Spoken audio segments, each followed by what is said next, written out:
Hey, you guys, what's up, media? We're starting out RowingCast once again with Switzerland rower Sofia Meakin. How are you doing today? I'm very good, thank you. Very good, yeah. Day Uh, off, so it can only be good. exactly, I totally agree. So you have like I think a 7 hour time difference, but I'm still grateful that you're taking some time out here and you'll tell us how you got into the sport, your love for the sport, and how you've progressed in it and everything like that. So, yeah, we'll start from like what were you like when you were younger? Like, what was a younger Sophia like? So a younger Sofia actually was not that young when I started rowing because I started at 14 years old, so it's actually pretty late. But before that, I was very sporty. I've always loved sports. I was very competitive as well. So young Sofia was always very much into sports, but not really into rowing. That came quite later, actually. So, when did you find out about the sport? So you said 14. Were you doing any other sports, and then all of a sudden rowing just fell in your lap? But how did this happen? So it's actually very funny. I have a twin brother, and he went to England because like now we live in Switzerland. So he went to England to like learn English and do a bit of school there. And in England is much more famous rowing than in Switzerland, I'd say, especially in school. So he started there, and then he came back and he was like, "Oh my God, Sophia, you have to try this sport. It's really cool." And like we're four kids, so one of the options to start a new sport in the four kids was the number one rule was always that it had to be quite close from home because my mom couldn't drive us all over the place. Yeah. And actually, rowing was pretty close from home. So that's how I started, like very, I'd say, randomly. So how was it like at home? You had three other siblings. Like, did they do other sports? Like, how did this work out? Yeah, so actually, so my twin started rowing before me, but then he stopped. And now he likes doing like hikes and stuff like this, but he's not like an athlete. But I have a little brother and a little sister, and both of them are athletes. My little brother plays rugby, and my little sister started rowing as well. So she's Oh also wow. in the rowing world. So cool, so cool. And usually that happens. I think all the siblings that I know in rowing, one starts it and then it's like, all right, I'm done. And the other one's like, yo, I love this. So it's pretty funny. Cool to hear. Yeah. Yeah, I think it happens in a lot of families where you see like brothers and sisters and even sisters rowing together now. If you look at other international teams, there's often more than one Yeah, sibling exactly. doing it. Yeah. Question, just so that we have like what it's a lot of people are gonna watch this from like America. How would you describe Switzerland to like American? You mean the country? The difference Yeah, in the the country? country. Yeah. So Switzerland is really smaller, I'd say, and it's really people are much more, I'd say, precise. Like people are always super on time. I think that what people think about Switzerland or Swiss people is actually very true. Like Switzerland is known for watches and everyone is really, always on time and like pretty strict. And yeah, I think what I really like about Americans compared to Swiss people is that you guys are really much more open and much more, I'd say, friendly, even with people you don't know. I think Swiss people are quite closed. So yeah, I'd say that's the main difference. And then of course, in the like landscape and stuff, Switzerland is much more, mountains, quite Yeah. small cities and stuff, and America is much bigger. And yeah, so that's the main differences, I'd say. Well, thank you, thank you. I just wanted to, clear that up. How was it on the rowing side? So, were you in a club, or was this a school-oriented thing? Like, how was your rowing program set up when you were 14? So sports in Switzerland in schools is not very developed or really less developed than in America. So to give you an example, my little sister now went to university in America so she could do rowing and studies, because in Switzerland it's very hard to both. Like for example, I'm at university, but while I'm now preparing for hopefully the Olympics, I had to pause my studies because it's like impossible to do both. So it's really um, the schools, they don't really adapt to athletes career. And yeah, and I think in the younger age as well, schools program don't offer specific sports. Like we have like normal gym hours, but there's no school teams and stuff. Yeah. So that's very different from you guys. Um, so yeah, I mean, I just started in a club besides my school. So I was going to school during the day and then went rowing in the evenings or in the mornings before school. Okay, so what was the name of your club? My club is, okay, this is French. It's Club Aviron Vesna. Okay. Very So cool. if Very you cool. guys want to come to Switzerland, that's the club you have to go to. Okay. Sounds good. So training wise, how were you when you were 14? When did you really start falling in love with the sport? Was it immediately or was it, a year in, a few years in? How was it? So in my rowing club, it was only for young people. It was only a competitive rowing club. So basically, I arrived there. I had 1 week to try it out, and then the coaches were like, "Okay, so you're 14. It's either you train 5-6 times a week, or you can't start." Yeah. And actually, when you're 14 and like in school and stuff, 5 times a week is already a lot. So I was a bit like, okay, let's see. Like I had 1 month to try it out. So I was like, okay, you know what? I'll just try and then we'll see. And then, so yeah, I tried it and actually I fell in love straight away, not only with the sports, but I think at first it was even more like the team spirit and like the atmosphere there was in the club. There were a lot of guys my age. We were all, doing the same routine, like going to school in the day, then all together going rowing in the evening. Like it was a really like a little family straight away. So I think I fell in love more with that than the sport itself at the beginning.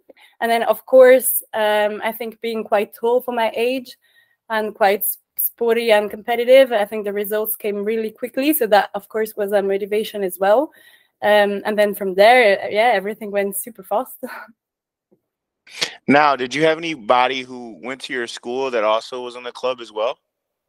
Yeah, we were a huge group actually doing that. So it was like really, that's why I say we're almost like a little family, because we used to go to school together and then take the same bus, like go down at the same bus stop, walk together to the club, like chill a bit before training all together, do some homework if we had to. And like, so really were like brothers and sisters basically, because when you do that routine every single day with the same guys, like you become really close friends. So, and it's still friends actually. It's still my best friends to date. So Yeah, I gotta agree. Same here in America. My high school program was it was actually like right.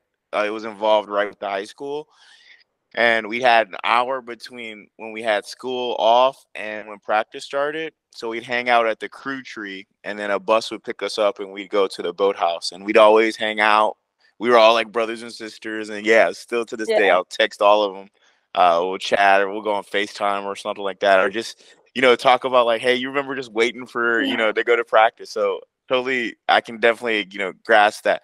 How was schooling scheduled in Switzerland? So our normal day would be starting at 8 and then having class in the morning and then maybe a little break around like 10 and then a midday break for about an hour at midday and then school until 4:40.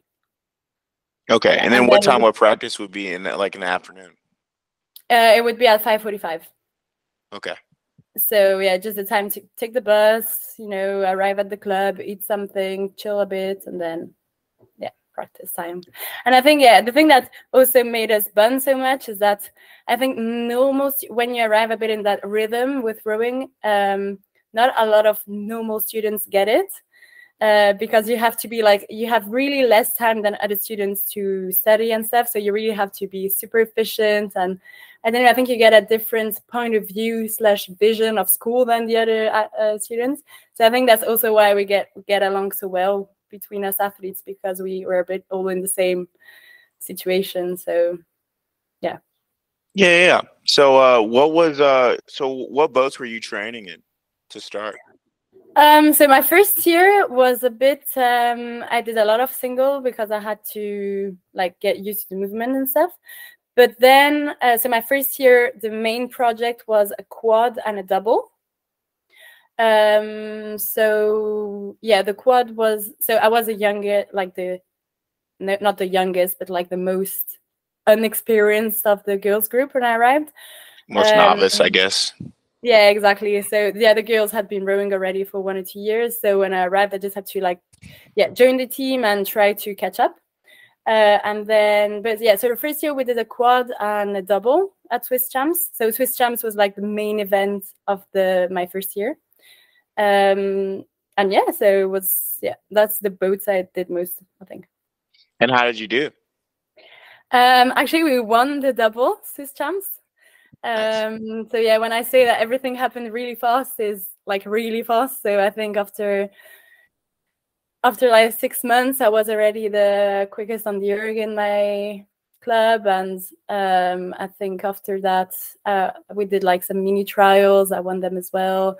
And then yeah, was in the double with this very good teammate slash one of my best friends, so that was also cool.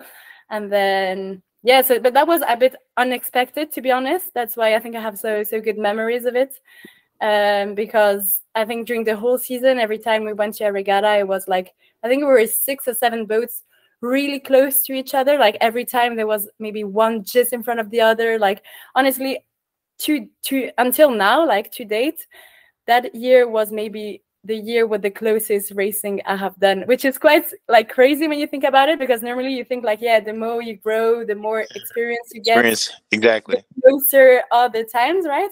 But actually, for me, it was really, I think, my first year of rowing, and in that double category, I still remember the racing was so close. Like at Swiss Champs, the first 4 boats, or even 5 boats, were in the same second. Like to tell you how close that was. Wow. And so we finished the race, and we're like, oh my god, are we 5th or did we win? Like it was really, and then we actually won, so it was like the best, I think. Oh my goodness. Yeah, Is there a photo finish or no? I think I could find it, yeah, for sure. That's so cool. Yeah, that's crazy. Yeah, it was crazy. So like even now when I think about it, I'm like, maybe that was a good like life experience, because I think it gave me the taste of close racing very early on. That's so cool. That's so cool. So you guys have winter training, like summer training, all like how we have it here?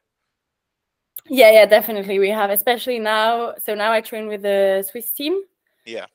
All year round, and now we have really like winter block and summer block, and the main, like the thing separating both of them, I'd say, is trials. When we have trials around April, March, April, depends on the years.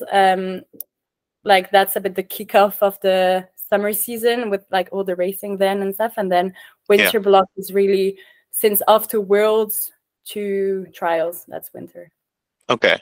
And when did you so you said after like the first year on the erg, you were like one of the fastest? Is that correct? Yeah, in my club. Yeah.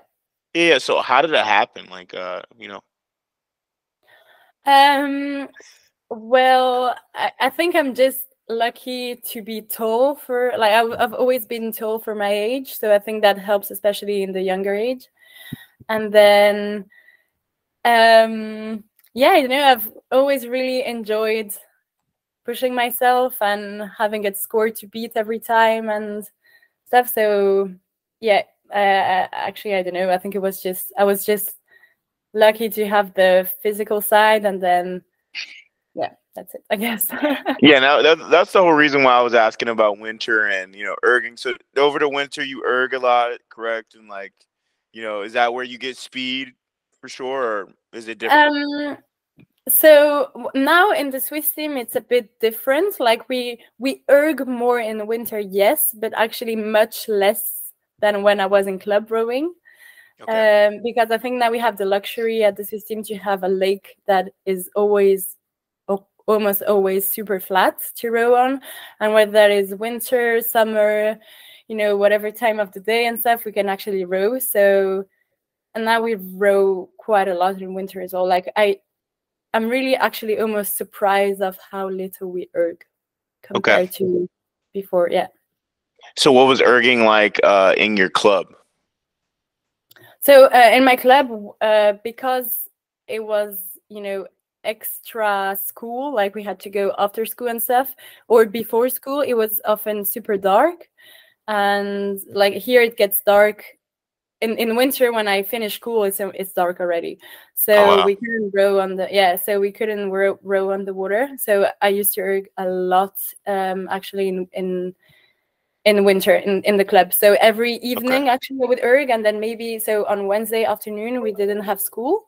So when I didn't have school, I would, like, in the afternoon on Wednesdays I would go out on the water, and then maybe on the Saturday mornings as well, or Sunday mornings, it depends. But all evenings were for ergs or weights. Wow. Okay. Yeah, Got you. Makes sense. Makes sense. yeah. So how were like your second, your third year in your club? How was that? How were those journeys? Did you said the racing didn't get as tight as it was from your first year? So how was the next few years? Um, yeah. So my next few years actually it went super fast. So then I was in the junior category, and so I directly actually did so. Okay, basically, when I won Swiss champs, I actually realized that there was going to be an option if I continued to maybe get in the junior Swiss team. So that became a goal of mine. And then, yeah, so the next year I managed to do the junior Swiss team for a racing here called Coupe de la Jeunesse. I don't know if you've heard about it. It's a bit like, I'd say, a European Championships, but for the B team. So I'd say for every country, send the A teams at the Junior Europeans, and then the B team at this Coupe de la Jeunesse. So it's another racing. So that was my first event with this Swiss rowing team. And then the year after that, I was still a junior and made the Junior World Championships. Yeah. So throughout that process, what were like some of your key moments? What were some of the highlights of, like, was it training? Was it competing? What was it? I think the best moments were, so okay, as a junior, you do still a lot of training in your clubs, because most of us are still in school and stuff. So you can't just, leave everything and just go rowing in the Swiss team for forever. So a lot of my trainings during the week were in clubs, and then we would go for the weekends, or like 3 or 4 days over the weekend. It depends a bit of the months. Like the summer months, we were spending a bit more time with the Swiss team, but yeah, so it depended a bit. But then the weekends were for the Swiss national team. And I just still remember, I think the most memories I have from that time was we had to juggle between, the last years of high school, and then oh, not high school, I meant, I don't know how you guys call it. It's like yeah, I think it's high school. When you're like 19, 18, that's high school, right? Okay. So yeah, so you're juggling like basically your last years of high school with trying to get in the, Swiss national team. And I had to, every time I went to the Swiss team, it was like 4 hours or 5 hours of train to go there and to come back. So I really remember all the guys of my club as well who were trying to do Swiss team. We would all do that journey together, like right after school, run to the train station, take the train, go to the Swiss team, train all weekend, like 3 times a day, try to study whenever between trainings, run back to the train station, take the train back and try to study a bit in the train, even though we were so tired. And then arriving at like midnight or even later at home next day, go back to school for the week. Like, I really remember this period like being like super hectic, trying to fit everything in. But also I think it's the best memories I have with like my friends who were doing exactly the same routine as I was. So yeah, I think that's like the best like memories I have. And then yeah, in rowing, I think so my first junior world championships were also super impressive, because it's like first time you go and represent your country, internationally on a world scale. And I think that was also one of my best like / proudest moments, like to get the kit and stuff. I still remember I I think it was one of the days where I was most proud to be Swiss in my life. So And that actually leads to the next question I was gonna have. Was there ever a moment where you're like, I'm on the team, like I'm on the national team, like I'm representing my team? Like, how excited were you?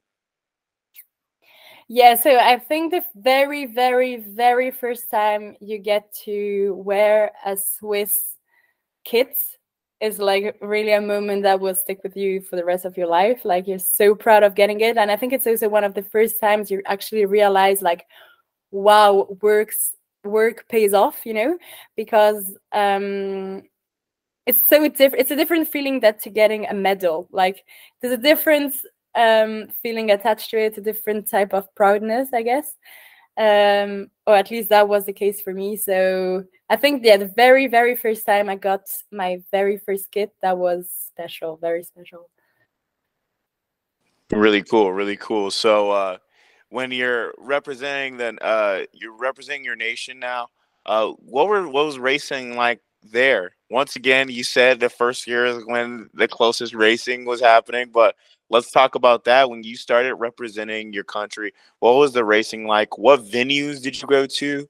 And yeah. Okay, so first of all, I think my favorite venues to race is actually the venue in Switzerland called the Rodsee. We have actually World Cup there in 1.5 weeks' time. I'm super excited. So I think that's like my favorite place to race because I think the conditions are almost always perfect for rowing. The racing is super fair.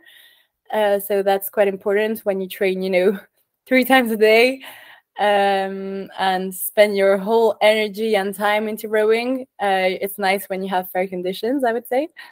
And then, so yeah, actually, so the Rodsee is like my favorite venue.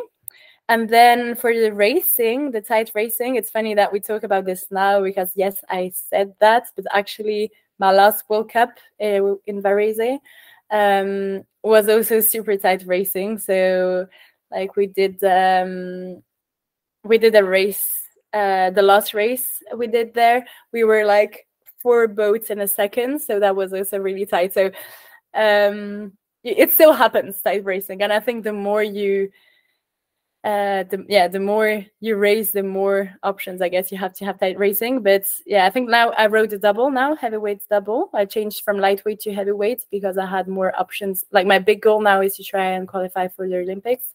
And at this point in time in the Swiss team, I had much more options to qualify as a heavyweight. So that's what I did. So now I'm racing the heavyweights double.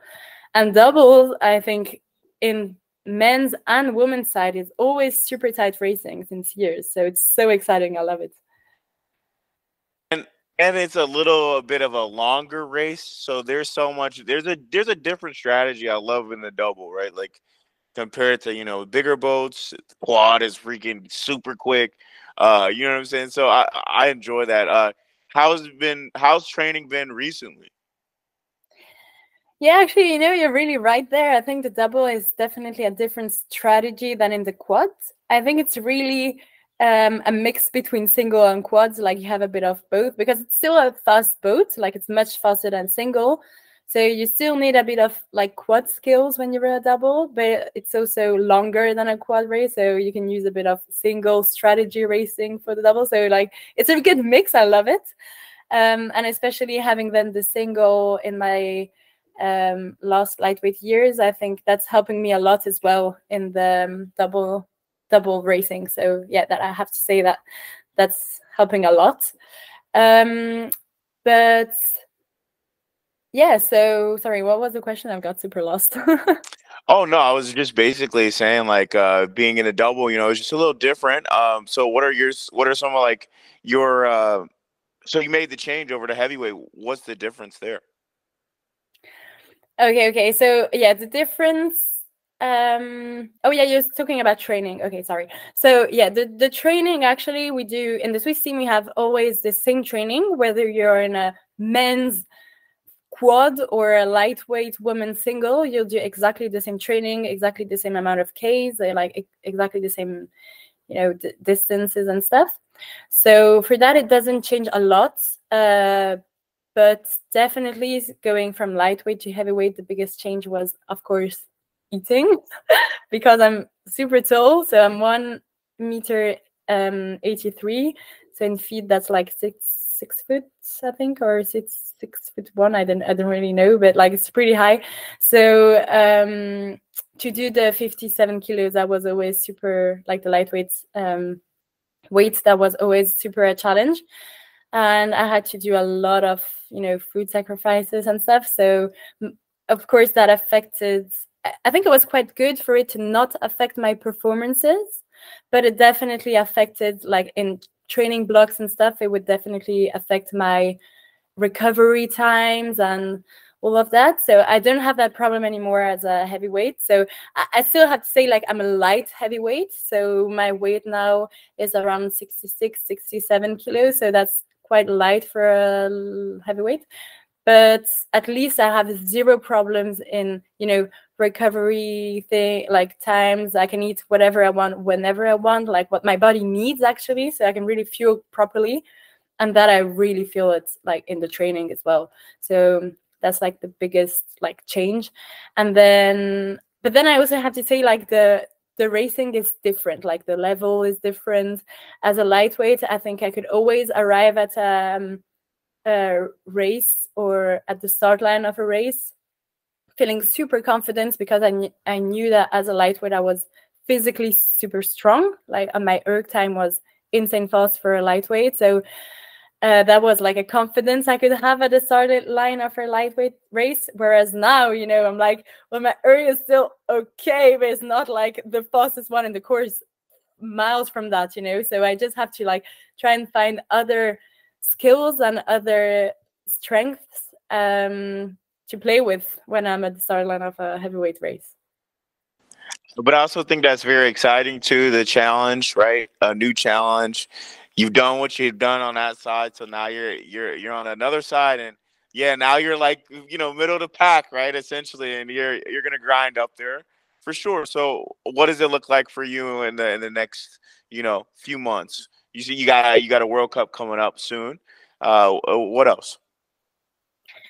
Yeah, so I'm definitely stepping up, like in the heavy. I think it took me about, so 2021 was my last lightweight race. And then after that, I was like, okay, I have to like continue a bit my studies, and I don't really know if I want to continue rowing or not. So I'll just take a break. So I took a break of rowing for like 6 months. Beginning 2022, and then after that I was like, okay, no, I miss rowing so much, like I want to try and go to the Olympics, that's a goal of mine, like let's continue and try and achieve that goal. So once I've decided that, I really realized in the Swiss team I had more chance as a heavyweight than as a lightweight. So I decided to do the step, and as I said, like lightweight life was not that fun anyway because I was looking at my weight so much all the time. So I think it was also a healthy decision to do that.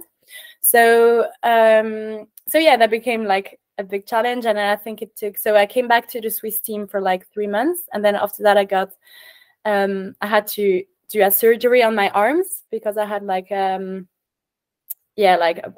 problem with my forearm, so I had to do that. So that made my 2022 season a bit less fun than expected. So yeah, I couldn't race actually for the 2022 season, but that also gave me the time to do a proper step from lightweight to heavyweight. Like I didn't have any stress. I could just do the steps as I wanted to and stuff. So that was actually good.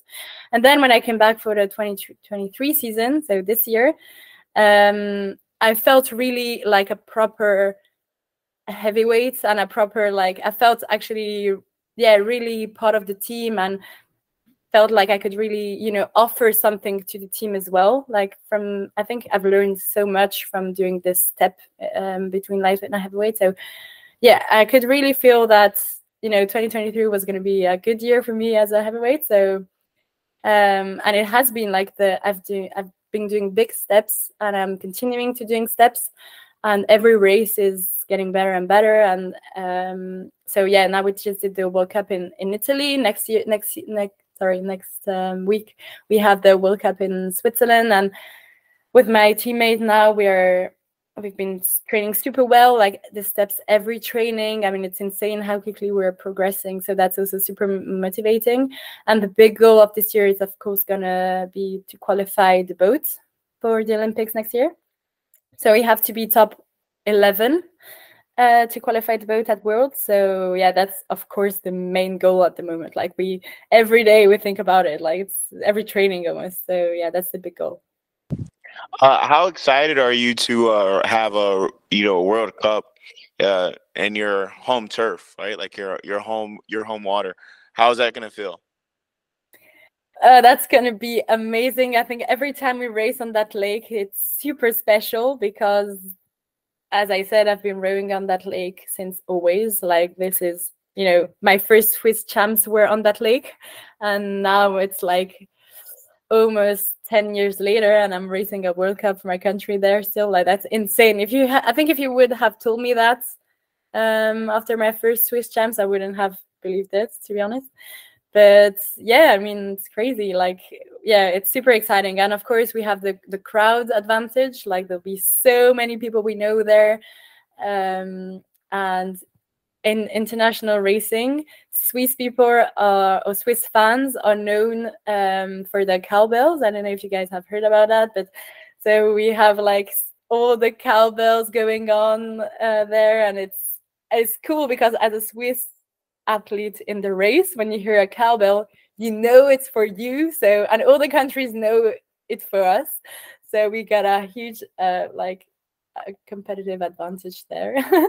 But no, I mean it's gonna be cool. I think every time you race in your home country, you have an advantage because like it's a place like the crowd, you have much more crowd for there for you as well. So yeah, I don't know, it's special.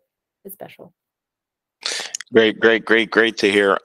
Next question is, so was there any mental shift that you had when you made the shift from lightweight to heavyweight? You took some time away from rowing. You had to get surgery. How was that? How'd you get through that? Very resilient of you. Yeah, so I think the hardest thing in the changing category was definitely the fact that all the standards changed. So as I said, I think I was quite comfortable in the lightweight standard. So on the erg, I knew I was fast, if not the fastest. And, even when I had a bad day, it was still okay.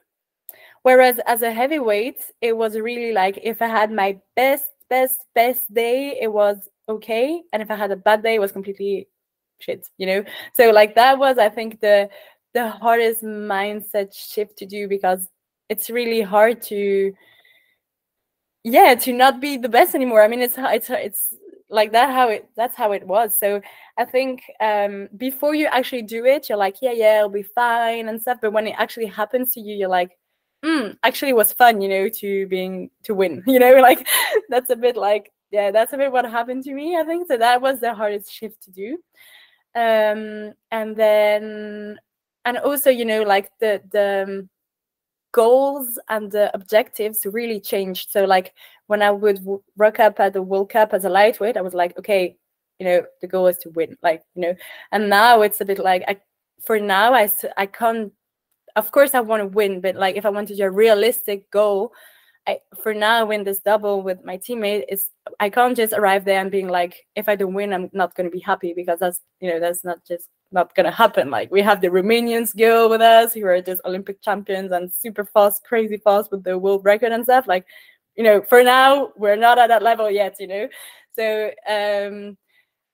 and now I'm totally fine with it. And I think I've really been good at like setting, good realistic goals and stuff. But I think at the beginning that was, it's tough. Like you have to, set goals to yourself, which are less fancy than winning gold, So yeah, that was, I think, the hardest thing. But actually I have to say now that I'm really in the process, I'm loving it. And I'm actually really happy I've done this change. So I'm learning so much, and seeing the steps is also as satisfying than winning almost. So yeah, that was a good idea, a good decision. And you got this big goal of top 11 to qualify for next year. Um, what advice would you give to younger rowers? Just in hindsight of your your younger career when you were dominant on the youth side and on the lightweight side, and now making this transition. What advice would you give to a younger rower? So I think, I know it sounds cliche, but actually it's so true, is like keep the fun in there, because I think the best memories I have, or my best years, were always the years where, yes, I was good in rowing, but also where I had fun in doing what I was doing. So if I take the example of 2021, I think it was a very successful year for me. Like I won a World Cup, I did third of the other World Cup. Like I had a lot of success in sports, but I was so unhappy that year. And so I don't own the successes as much as, if I take, for example, 2019, I won the lightweight double under 23 at Worlds. So that was like, of course, a like huge good success. But I was also so happy in my life, and I think that success sticks with me so much more than the successes I had in 2021, because I was, unhappy, and I was just a bit forcing myself to do that. And yeah, I don't know, there was something not right in whatever I was doing. And I think to be happy in life and in sports, you need to have everything aligned in your life for it to work. Like you don't have to force it. Like, I don't know how to say, but that's also why I think I took a break after that year, because I was like, I'm not enjoying this anymore. So yeah, I think for younger kids, definitely like keep on doing it. um if you enjoy it, like as soon as you don't enjoy it that much, don't force yourself. But also, while I'm saying this, I'm thinking like, when I say unhappy, it's like for a long term. Like it's not because you have about a week, or it's tough with like school. Like even winter training, for example, for us is never fun. Like of course I much more prefer racing in summer than training in winter. But why you do it. You train in winter, you grind in winter to be good in summer. That's also like part of the goal. So I mean, it's not always easy. That's not what I'm saying. But just like in racing and stuff, like if you don't have fun, don't force yourself. Yeah, that's the advice I would say to my younger self as well. Like in 2021 now, if I could go back, I would be like, what the fuck, girl? Like, why are you doing this? Like, try and find what's the problem. I didn't realize at the time. So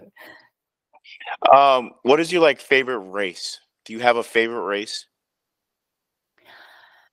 that's a good question. So I think I have two races that stick out. So of course, I think I have to say my first favorite race is 2019, when we won Worlds with my teammates, because it was really, everything went and unfolded as planned. And that was super nice to see and to live, because we really had visualized every stroke of that race basically, and everything happened exactly as expected. So that was super nice. And I think we won so dominantly. Like I think that will never happen in my life again. So so that was a good race. And then a second one was, I think, Europeans in 2020, when I was in the single. It was so unexpected. I came second, and I think that was really unexpected. Like I really just raced my race, and during the race I just realized that the option of having a medal was actually there, and I did, I think, the best sprint finish I did in my life, and it worked. So yeah, that's also a very good race I have in mind, because I think it's also important. Like that's actually a life lesson I've learned there, is if you race your own race, sometimes the outcome can be even better than what you thought. So Now, are you more nervous or are you more excited before a race? oh, that's a good question. It really depends, I think, on the situation. So I think I'm always really excited when I get to race because we train so much. Then when it's finally race time, where like I get super excited because it's also, you know, racing for us is always opportunities to show something. So like I really love that. And I don't know, for us, or at least for me, when it's racing time, for me it's a bit like it's finally show time. Like we spend so many hours in the background training and training and training, and actually like no one sees it, you know, we just spend the whole day training and like that's about it. And when it's finally race time, it's a bit like it's finally time to show like all the hours you spend, like, you know, in the gym and on the lake, on the erg, like whatever. So I get definitely excited, but I also have to say that, you know, when I'm at a start line, I'm nervous. Like, yes, I am nervous. In the race, I'm not nervous anymore. But I'd say like always the 2 moments where I'm most nervous is actually the nights before. I'm not that nervous compared to other people. So like that's quite okay. But then when I like boat, so before the warm up, when I get in the boat, right before warm up, there I'm stressed. But as soon as we start the warm up routine, I'm fine. But then the second moment where I'm stressed is like at the start when they call like, you know, 3 minutes to go, 2 minutes to go. I'm really like, okay, like it's the longest 3 minutes of my life. But actually, once they start saying the names of the countries, you know, so you're like at the start line and say the like, you know, Switzerland, GB, whatever, there all the stress comes out. Like I'm really not nervous anymore because it's like you have to focus and you just have to focus on the first 3 strokes of your race and then it's off, you know. So yeah. Yeah, for me, right the night before races, I would always be excited. So all my teammates would be like, "All right, you gotta like chill out, Xavier." And I'm like, "No, I'm like, I can't wait." I was just always so excited just to be like, Yeah. yeah, it's showtime. I'm ready to like, Yeah. show all the time that we put all the training into, like out there. I want to just put it all out there. So they're like, Yeah. "All right, well, let's save the energy for tomorrow." So I'm like, "Okay, I'll save the energy. I'll save the energy." Um, what are so when is Worlds to qualify for the Olympics? So Worlds will start, I think, on the 3rd of September and will end on the 10th of September. So I can already tell you that whatever happens on the 10th of September evening, I'm having a very big fat party. Either it'll be a very great celebration or it'll be hey, maybe next time, maybe next No, time. it will be a big celebration. So on the 10th of September, guys, it's my night. So question, during your injury, how long did it take you to recover, and what was your thoughts going through that? So surgery actually was a bit of unexpected one because it happened really fast. So I basically started having forearms problems, and then after like 2 weeks, I almost couldn't hold an oar in my hand anymore, and then it started really affecting like my day-to-day life. Like I couldn't, do random stuff like brush my teeth would hurt, like cutting meat would hurt. Like it was really annoying. So yeah, that was annoying. And then I think it took another 2 weeks to really understand what was the problem and what was going on. So that was hard, I think, the waiting and trying to figure out what it was, because, when you're like, you have a whole team relying on you, and, we're only at the time we were only 7 girls in the team. So it was a bit like, we need everyone to be there and to trial and to, get into boats and stuff. So yeah, that was a bit like, that was really annoying actually, because then I couldn't, every time I would try again to row, I was like, oh no, I still can't do it. Like, because at the beginning I was like, oh, maybe, it's just tendons, or like maybe it's just something, that, I mean, never thought I would have to, get a surgery, I thought it was just an injury, like random injury. But yeah, it wasn't getting better. It was actually getting worse and worse. So I was like, okay. And then I was doing alternative trainings, always on the bike, and like training parallel to the team. You see everyone training, and that was really tough.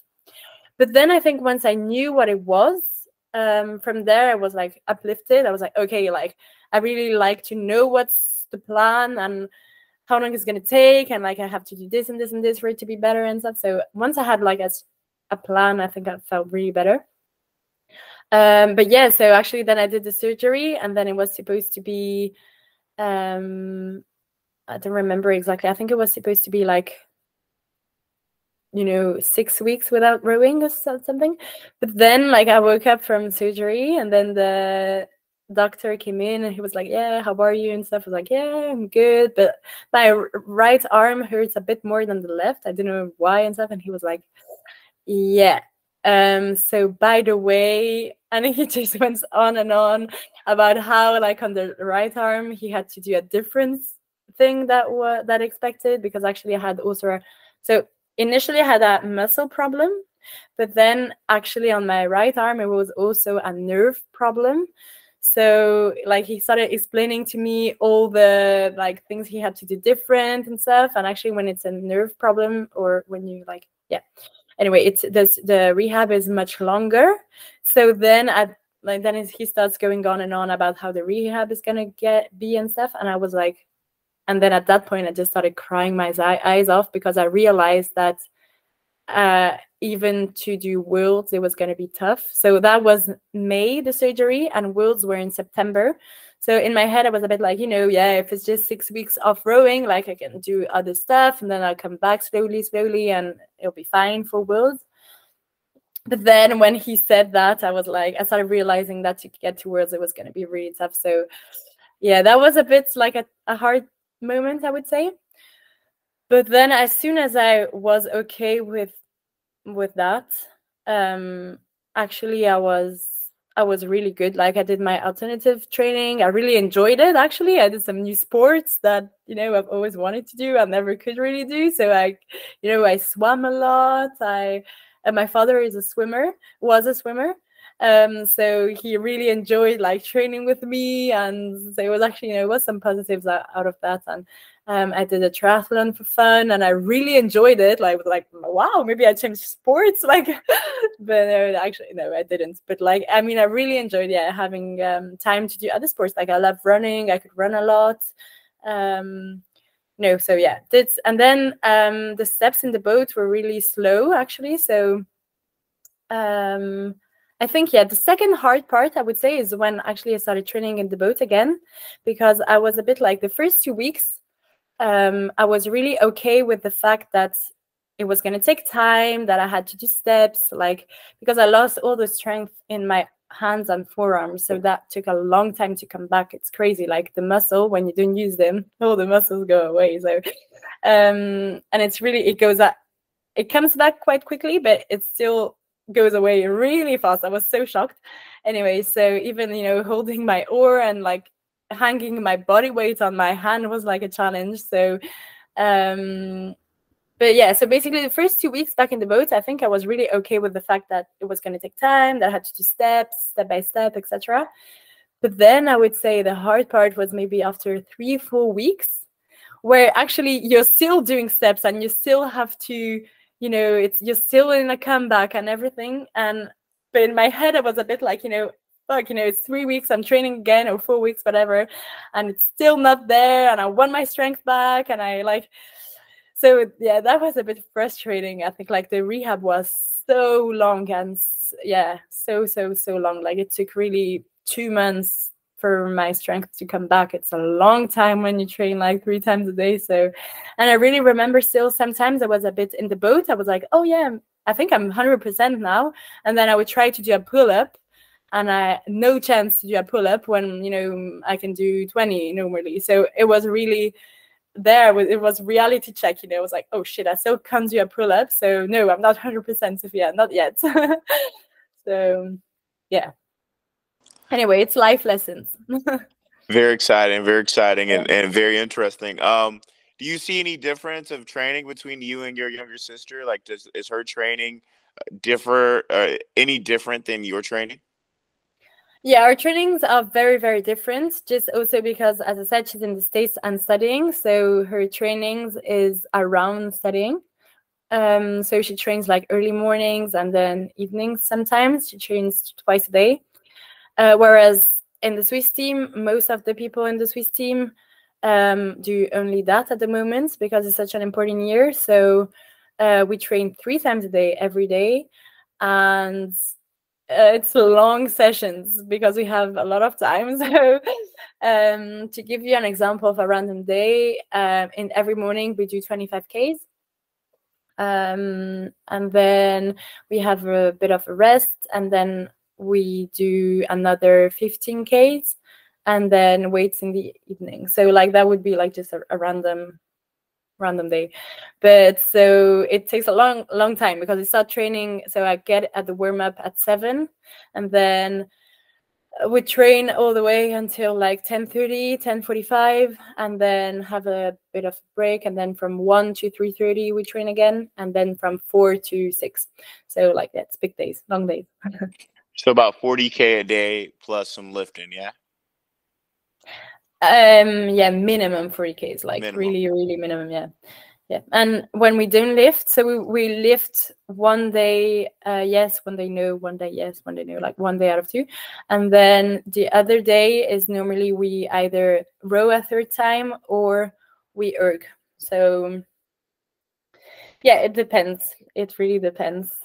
So yeah, the case, like we have really at the moment a head coach where Miles make champion for real. So we row a lot.